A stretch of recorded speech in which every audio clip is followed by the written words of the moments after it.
అష్టవక్ర సంహిత chapter 18 talk 78. అందరికీ విజయదశమి శుభాకాంక్షలు. నిన్న ఒక దేవాలయంలో అష్టవక్ర సంహిత వింటున్నటువంటి ఒక మిత్రురాలు ఫోన్ చేస్తే ఒక ప్రవచనం ఇయ్యమని అడిగితే సరే వస్తానని చెప్పి వెళ్ళి అక్కడున్న ఒక 30-40 మందికి అష్టవక్ర సంహిత యొక్క సారం చెప్పే ముందు నేను కొన్ని విషయాలు చెప్పాను వాళ్ళకి. ఇది ప్రవచనము కాదు, ఇది పాండిత్యము కాదు. ఈ ప్రవచనం వల్ల నేను సాధించేది ఏమీ లేదు. నా వల్ల మీకేది రాకపోవచ్చు, మీ వల్ల నాకు ఏది అవసరం లేదు. అయినప్పటికీ నేను మాట్లాడుతున్నాం. సో అష్టావక్ర సంహిత ఎవరైతే చెప్తున్నారో వాళ్ళు ఖచ్చితంగా అర్థం చేసుకోవాల్సింది అష్టావక్ర సంహిత యొక్క సారం. దాన్ని వాళ్ళు జీవిస్తూ అనుభవిస్తూ చెప్పినప్పుడు అది సార్థకమవుతుంది. ఏమాత్రం కాంక్ష ఉన్న అష్టవక్ర సంహిత నువ్వెంత అద్భుతంగా చెప్పినా దాని యొక్క ఎసెన్స్ నువ్వు చేరవేయలేవు. సరే 10 మందికి అర్థమైనట్టు అనిపించవచ్చు, అయినప్పటికీ దాని మూలాన్ని నువ్వు అర్థం చేసుకోకుండా చెప్పినట్టే. సో ప్రవచనం లేదా డిస్కోర్స్ అయిపోయిన తర్వాత అందరు రకరకాల ప్రశ్నలు వేశారు. అందులో ఒక ఆవిడ పదే ఒక ప్రశ్న వేస్తూ వచ్చింది. నా పిల్లల గురించి ఎట్లా, మా ఆయన ఇట్లా, మా అత్తగారిట్లా, నా పిల్లలు ఇట్లా, మా ఆయన ఇట్లా, మా అత్తగారిట్లా, నా కంటి మీద కొనుక్కుండదు, నాకు నిద్ర పట్టదు, నాకు ప్రశాంతత లేదు, నేనేం చేయాలి? నేను చెప్పాను అసలు అష్టవక్ర గీత మీరు వినలేదు, నేను చెప్తున్నాను. ఒక చిన్న ఎగ్జాంపుల్ చెప్పాను వాళ్ళకి. పైన ఫ్యాన్ ఉంది, నేనున్నాను. ఆ ఫ్యాన్ ఎలా ఉందో అలా ఉంది, నేను ఎలా ఉన్నానో అలా ఉన్నాను. ఇవి 2 పరిపూర్ణ స్థితులు. సంసారం ఎప్పుడు ఎస్టాబ్లిష్ అవుతుంది అంటే ఆ ఫ్యాన్కి నాకు మధ్య ఉన్న సంబంధం ఎస్టాబ్లిష్ అయినప్పుడు. సో సంసారాన్ని నువ్వే సృష్టించుకుంటున్నావు, అందులో ఏ సారం లేదు. అయినా సరే దాన్ని నువ్వే సృష్టించుకొని నువ్వే నిరంతరం బాధపడుతూ ఉన్నావు. నువ్వు అనుకున్నట్టు ఎవరు లేరు అనుకుంటున్నావు, మరి వాళ్ళు అనుకున్నట్టు నీవు ఉన్నావా? ఈ ప్రశ్న నువ్వు ఎప్పుడు వేసుకో. అసలు ఒకరు అనుకున్నట్టు ఒకరు ఎందుకు ఉండాలి? సో ఈరోజు అష్టవక్రుడు చెప్తున్న సూత్రం ఇట్లాంటి సూత్రమే. ఈ సూత్రం యొక్క మహత్వం అంత ఇంత కాదు. సరే మానవ జాతి మొత్తంలో ఒక 2-3 అర్థం చేసుకున్న ఈ సూత్రం దాని యొక్క పర్పస్ ఫుల్ఫిల్ అయిపోయినట్టే. సో అష్టవక్రుడు జనకుడితో ఏం చెప్తున్నాడంటే, క్వమోహ క్వచ వా విశ్వం క్వత ధ్యానం క్వముక్తత సర్వసంకల్ప సీమాయాం విశ్రాంతస్య మహాత్మనా. సో సర్వ సంకల్ప సీమలు దాటి ఆత్మజ్ఞాన పీఠంపై విశ్రాంతి తీసుకునే సంయమేంద్రుడైన మహాత్ముడికి మోహం ఎక్కడ, సంసారం ఎక్కడ, ధ్యానం ఎక్కడ, ముక్తి ఎక్కడ? ఎంత అద్భుతమైనటువంటి సూత్రం ఇది. క్వ మోహం క్వ చవ విశ్వం అంటే మోహం ఎక్కడిది, విశ్వం ఎక్కడిది? క్వత ధ్యానం, ధ్యానం ఎక్కడిది? క్వ ముక్తి, ముక్తి ఎక్కడిది? సర్వ సంకల్ప సీమాయాం. సో అన్ని సీమలు సంకల్పాలు చేసే మానసిక స్థితి పడిపోయి అన్ని సీమలు దాటినవాడు విశ్రాంతస్య మహాత్మ, నిరంతరం విశ్రాంతి తీసుకునే ఒక మహాత్ముడు. నిన్న అక్కడ అందరిని ఒక చిన్న ప్రశ్నలు వేశాను, ఇంటరాక్టివ్ సెషన్ లాగా. దయచేసి మీరంతా ఇక్కడ ఏకాంతంగా ఉన్నారనుకొని మొహమాటాలు వదిలేసి జవాబు ఇవ్వమని చెప్పాను. నిజంగా అందరూ జవాబు ఇచ్చారు కూడా. మీకు నిరంతరం హాయిగా ప్రశాంతంగా విశ్రాంతిగా ఉండాలంటుందా, లేకపోతే నిరంతరం కొట్లాడుతూ పీకులాడుతూ ఏడుస్తూ బాధపడుతూ ఉండాలంటుందా అంటే అందరూ నిరంతరం ప్రశాంతంగా ఉండాలని ఉంటుందని చెప్పారు. నేను వెంటనే అడిగిన ప్రశ్న, మరి మీరు చేసే ప్రతి పని మీకు విశ్రాంతతనిస్తుందా, ప్రశాంతతనిస్తుందా, లేకపోతే బాధనిస్తుందా? అందరూ నవ్వడం మొదలుపెట్టారు. ఎందుకంటే దాదాపు అందరి జీవితాల్లో ఏదో క్లేశము, ఏదో బాధ, ఏదో కంప్లైంట్. దానికి కారణం ఏమిటి? సో నువ్వు సృష్టించుకున్న సంసారం అంటే మనకు చుట్టూ కనిపిస్తున్న ప్రకృతి, లేకపోతే ఈ వస్తువులు, లేకపోతే ఇవన్నీ కావు. ఏవి ఎలా ఉన్నాయో అలా ఉన్నాయి. అవన్నీ ఒకానొక ప్రకృతి నియమంతో అట్లా నడుస్తూ ఉన్నాయి. కానీ మనిషి మధ్యలో దూరి తనకు కావలసినట్టు తన చుట్టుపక్కల ఉన్న విషయాన్ని మౌల్డ్ చేసుకుంటూ ఉంటాడు. ఎన్నింటినో చూసి అందులో ఒక్కదాన్ని ఎంచుకొని ఇది నాది అని ఒక అనవసర సంబంధాన్ని ఏర్పాటు చేసుకుంటాడు. ఇది నాది అయిన కారణంగా మిగతావన్నీ నీవి కానివైపోయాయి. నాది అన్నది ఎప్పుడు నాతోనే ఉండాలన్న కాంక్ష బయలుదేరింది. దాని పట్ల మోహం వచ్చింది. అది గనక పోతే బాధ వచ్చింది. అంతకంటే గొప్పది వేరే వాళ్ళ దగ్గర ఉందని తెలిస్తే జెలసీ వచ్చింది. అట్లాంటివి చాలా కావాలన్న ఆశ వచ్చింది. వేరే వాళ్ళవి కూడా లాగేసుకోవాలన్న ఒక అత్యాశ వచ్చింది, పేరాశ వచ్చింది. ఇవన్నీ మనిషి తెలియకుండా చేస్తున్నాడు. దాంతోపాటు నిరంతరము సంకల్పాలు చేస్తున్నాడు. ఈ సంకల్పాలకి వికల్పాలకి మధ్యన ఉన్న స్థితే సంసారం, మనస్సు, ఈగో. అసలు నీ జీవితం అంటే ఏమిటి? అసలు నీవు, నీ ఆశలు, నీ యొక్క ఈగో, నీ కోరిక, నీ పేరు ప్రఖ్యాతులు, నువ్వు సాధించాలనుకున్న విషయాలు, ఇవన్నీ నిన్ను బాధిస్తున్నాయని తెలిసిన వాటి వల్ల వచ్చే తాత్కాలిక సుఖాన్ని అనుభవించడానికి మనిషి వాటి వెంట పడుతూనే ఉన్నాడు. సో అష్టవక్రుడి సూత్రంలో ఏం చెప్తున్నాడు? సర్వసంకల్ప సీమలు దాటి నిజమైన జ్ఞానాన్ని అనుభవించే, విశ్రాంతి పొందే అటువంటి వ్యక్తికి మోహం ఎక్కడ, సంసారం ఎక్కడ, ధ్యానం ఎక్కడ, ముక్తి ఎక్కడ? సో ఇప్పటి వరకు ప్రపంచంలో ధ్యానానికి, మోక్షానికి సంబంధించిన వ్యాఖ్యలన్నిటికీ, సాధనా పద్ధతులన్నిటికీ అగెనిస్ట్గా అష్టవకుడు చెప్తున్నాడు. అసలు ధ్యానం ఎందుకు? ఇప్పుడు ధ్యానం ఎవరైతే చేస్తున్నారో ఏ విషయం గురించి చేస్తున్నారు? కొందరికి ధ్యానం నియంత్రణ, కొందరికి ధ్యానం అంటే ఎన్ఫోర్స్డ్ అబ్జర్వేషన్, కొందరికి ధ్యానం అంటే ఏవో సాధించాలన్న తాపత్రయంతో ఏకాగ్రతని ఇంపోజ్ చేసుకోవడం. కొందరికి ధ్యానం అంటే ఇదంతా బాగలేదు, ఏదో అద్వితీయమైన ఆనందం ఉంది, అట్లాంటి దానిలోకి వెళ్ళి నిలబడ్డం. కొందరికి ధ్యానం అంటే ఇంకేదో. ఇట్లా రకరకాల కాన్సెప్ట్స్ బారిన పడి మనిషి ధ్యానాలు చేస్తున్నాడు. అసలు నీలో డిస్ట్రాక్షన్ కానీ, విక్షేపం కానీ లేకపోతే, నీలో అనవసర ఆలోచన లేకపోతే, నువ్వు ఎలా ఉన్నావో అలా ఉంటే, నీ ఉన్న స్థితిని నువ్వు యథావిధిగా అంగీకరిస్తే ధ్యానం ఎందుకు? అట్లాగే నీ చుట్టూ ఉన్న రకరకాల వస్తువులు, ఈ క్షణం నువ్వు కూడా చూసుకో. నీ చుట్టూ ఉన్న రకరకాల వస్తువులు, మనుషులు, అవి అలా ఉన్నాయి, నువ్వు నీలా ఉంటే సంసారం ఎక్కడిది?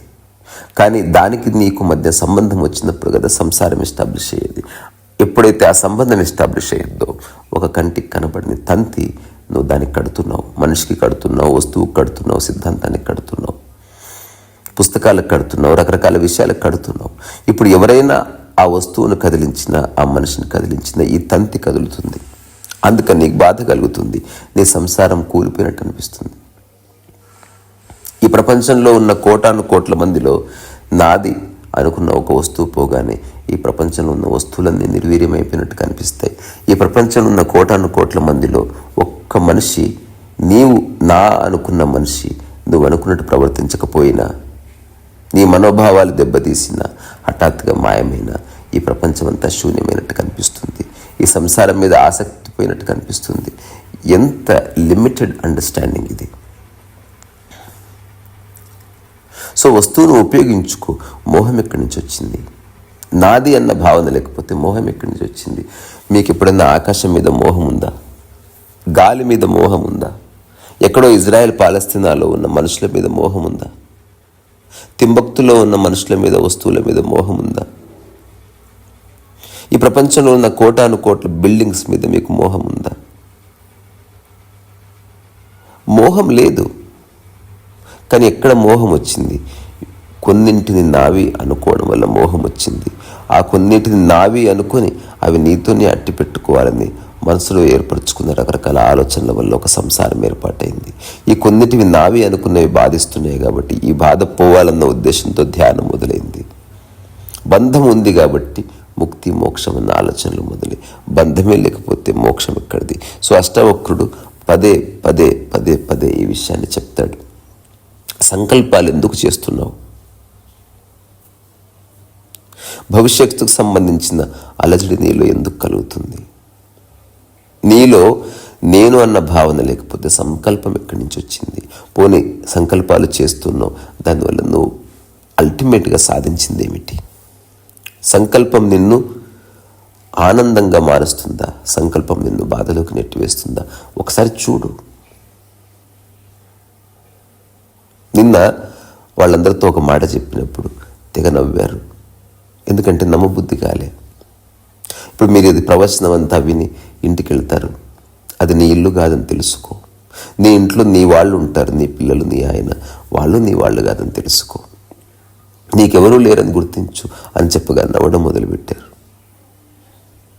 నీవు పడే బాధకు కారణం వాళ్ళే అని గుర్తిస్తున్నావా లేదా? వాళ్ళ జీవితంలో ఎలాంటి అలజడి జరిగినా ఇమ్మీడియట్గా ఆ అలజడంతా నీకు ఇంప్లై అవుతుంది అన్న విషయాన్ని చూస్తున్నావా లేదా? చాలా ఎగ్జాంపుల్స్తో చెప్పాను. నేను చివరిగా చెప్పాను, ఇదే మన మధ్యన చివరి ప్రవచనం అష్టావక్రకు సంబంధించి. మనం మళ్ళీ కలవచ్చు, కానీ అష్టావక్ర గీత యొక్క ప్రస్తావన లేదు. అష్టావక్ర గీత యొక్క సారమంతా 2 మాటల్లో చెప్పవచ్చు. ఏం జరిగినా చూడు, ఏం చేసినా కడత లేకుండా చేయి. అష్టావక్ర సంహిత అయిపోయింది. ఈ 2 సంపూర్ణ స్థితులు. సో సమస్త వేదాల సారం ఎవరైతే అనుభవిస్తారో వాళ్ళు ఈ 2 స్థితుల్ని అనుభవించవలసిందే. రమణ మహర్షి అంటే ఎవరు? ఏం జరిగినా చూసినవాడు, ఏం చేసినా కడత లేకుండా చేసినవాడు. సో సమస్త భగవద్గీత సారమంతా నిష్కామ కర్మని కృష్ణుడితో అర్జునుడు చెప్పింది అదే.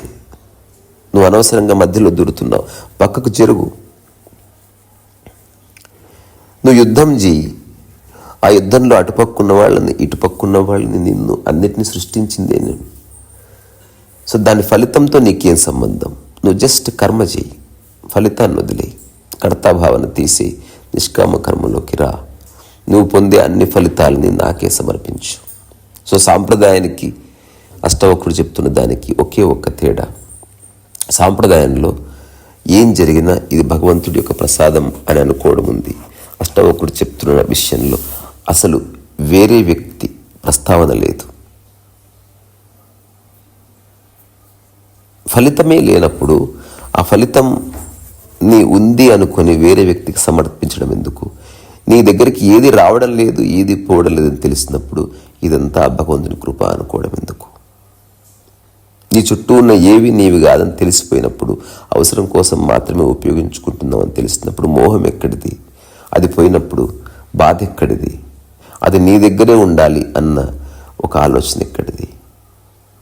ఇక నాకు ఇవేవి అక్కర్లేదు, వీటి వల్ల చాలా బాధించబడ్డాను, అందుకని వాటి పట్ల వైరాగ్యం ఎక్కడిది? ఈ అన్నీ అట్టి పెట్టుకోవడం వల్ల కలిగిన దుఃఖం నుంచి బయటపడడానికి ధ్యానం ఎక్కడిది? ఇవేవి లేవు.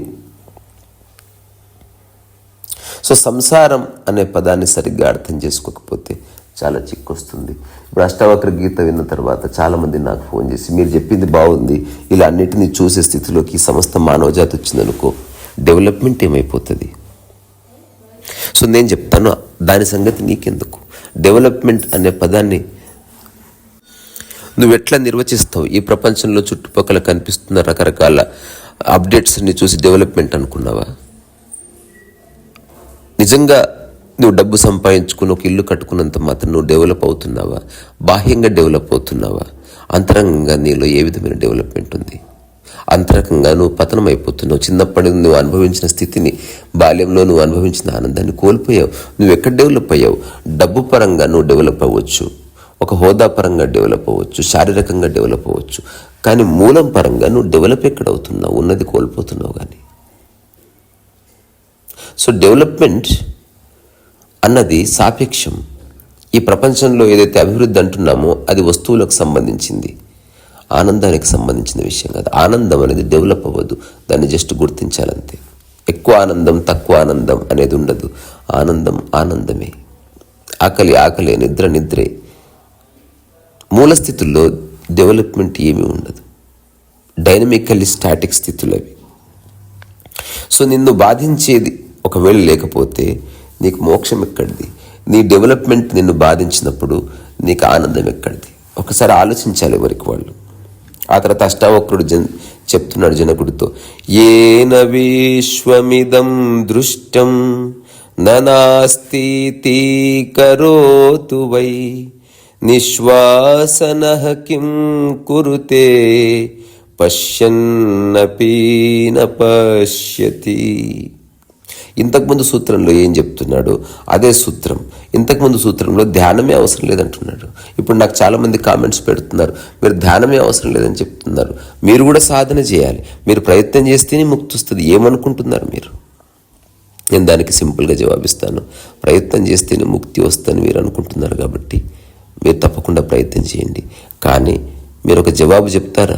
ఎంత ప్రయత్నం, ఎంతసేపు ప్రయత్నం? దీనికి జవాబు ఉందా మీ దగ్గర? ఇప్పుడు సైకిల్ నేర్చుకున్న వాళ్ళు చాలామంది ఉన్నారు. 20 ఏళ్ళు నేర్చుకోవచ్చు, రాకపోవచ్చు ఒకడికి. ప్రయత్నం లేదా? 10 రోజుల్లో ఒకరికి రావచ్చు, ప్రయత్నం లేదా? ఒకడు పట్టుకోగానే వచ్చేయచ్చు ఒక 1 డేలో. ఏ విషయాన్ని అర్థం చేసుకోవడానికి ఎంత సమయం పడుతుందో నీకెట్లా తెలుస్తుంది? సరే, సైకిల్ అనేది ఒక బాహ్య వస్తువు కాబట్టి దానికంటే ఒక సపరేట్ మెకానిజం ఉంది కాబట్టి కొంత సమయం పట్టొచ్చు. ఆత్మజ్ఞానం బాహ్య వస్తువులతో సంబంధం లేని, లేదా బాహ్య వస్తువులతో ఏ సంబంధంను సృష్టించుకున్నావో అదంతా పక్కకు జరిపి జీవితాన్ని యథావిధంగా దర్శించే ఒక డైనమిజం. ఈ విషయంలో సమయానికి అసలు స్కోపే లేదు. నీకు విషయం అర్థమైందా లేదా? అర్థం కాకపోతే తిరిగి చూడు. ఏన విశ్వమిదం దృష్టం నాస్తి కరోతు వై నిశ్వాసనః కిం కురుతే పశ్యన్నపి న పశ్యతి. సో వాసనారహిత పురుషుడు లేదా జ్ఞాని ఈ విషయం యొక్క ఘటపటాదులు కార్యకలాపాలు చూసి యథార్థం కాదు నిశ్చయం చేసుకుంటాడు. ఇక తాను ఏం చేస్తాడు, ఏం చేయడు? అతడు విశ్వం చూస్తున్నా చూడని వాడే. సో అన్నిటినీ చూస్తూ చూడనివాడు జ్ఞాని, అన్నిటినీ చేస్తూ చేయనివాడు జ్ఞాని. ఇదే అష్టవక్ర గీత సారమంతా. తను చూశాడు స్పష్టంగా. చిన్నగా ఉన్నప్పుడు ఎప్పుడో ఒక వస్తువు వచ్చింది, ఆనందించాడు. ఆ వస్తువు వేరే వాళ్ళకి చూశాడు, దానికంటే బాగున్న వస్తువుని చూశాడు, ఆట బొమ్మను చూశాడు, జలసి వచ్చింది. ఆ తర్వాత ఆ వస్తువు ఎవరన్నా తీసుకుంటే బాధ కలిగింది, ఆ వస్తువు తన దగ్గరే ఉండాలన్న మోహం కలిగింది. దీని అన్నిటి వల్ల రిజల్ట్ ఏమిటి? ఒక చిన్న వస్తువు జీవితంలోకి రావడంలో, ఒక చిన్న వస్తువు ఒక ఆట బొమ్మని జీవితంలోకి తీసుకోవడం వల్ల నువ్వు అనుభవించిన ఆనందం కంటే దుఃఖమే ఎక్కువ ఉందా అని గుర్తించి ఈ చిన్న అండర్స్టాండింగ్ని అన్ని వస్తువులకి అప్లై చేశాడు. సో అతను వదిలేసి పారిపోవడంలే. బుద్ధుడి గురించి ఒక చిన్న కథ ప్రచారంలో ఉంది. బుద్ధుడు ఇల్లు వదిలేసి వెళ్ళిపోయిన తర్వాత ఒక 6-7 సంవత్సరాలకి తిరిగి ఇంటికి వచ్చాడు. సో యశోధర అప్పుడు బుద్ధుడితో చెప్పిందంట, ఒకే ఒక్క ప్రశ్న నా మనసును తొలిచి వేస్తుంది, నేను అడగాలనుకుంటున్నా. ఏమిటది? అడుగు అన్నాడు బుద్ధుడు. విషయం అర్థమైన తర్వాత పారిపోయేది ఏముండదు, దేన్నైనా ఎదురుపడవచ్చు. సో నీకంటూ నేనన్న భావన లేకపోతే నువ్వు ఏ సందర్భంలో అయినా ఉండొచ్చు. నేను అన్న భావన ఉన్నప్పుడే కదా నా నేను అనే భావనకు దెబ్బ తగులుతుందేమో అని చెప్పి మనిషి అట్లాంటి సందర్భాల్లోకి వెళ్ళాడు. బుద్ధుడికి ఏం సమస్య? వెళ్ళిన తర్వాత యశోధర అడిగింది, ఇప్పుడు నువ్వు 6-7 సంవత్సరాలు అడవిలోకి వెళ్ళి ఏదో స్థితిని అనుభవించావు, నీలో ఒక అంతులేని ప్రశాంతత కనిపిస్తుంది, అది ఇంట్లోనే ఉండి చేయడం సాధ్యం కదా అంటే బుద్ధుడు చెప్పాడట, సాధ్యమే, కానీ ఇప్పుడు తెలుస్తుంది అది. సో నేను అనుభవించాలనుకున్న స్థితికి, నా ఆనందానికి మీరంతా అడ్డం అన్న భావన అప్పుడున్నది, కానీ ఇప్పుడు తెలుస్తుంది ఎవరు దీనికి అడ్డం కాదు. మరి అప్పుడు యశోధర వెంటనే ఇంకొక ప్రశ్న వేసిందట, మరి ఇంట్లోనే ఉండిపో. అప్పుడు బుద్ధుడు అన్న మాట అష్టవకుడు చెప్తున్నాడు, నాది అన్న భావన పోయింది, ఇప్పుడు నా ఇల్లు అన్నది ఏమీ లేదు, ఇక్కడైనా ఉండవచ్చు, ఎక్కడైనా ఉండవచ్చు, ఎక్కడున్నా నా ఇంట్లో ఉన్నట్టే. సమస్త విశ్వము నాదే, సమస్త విశ్వమే నేను, సమస్త విశ్వం యొక్క అనుభవ సారము నేను.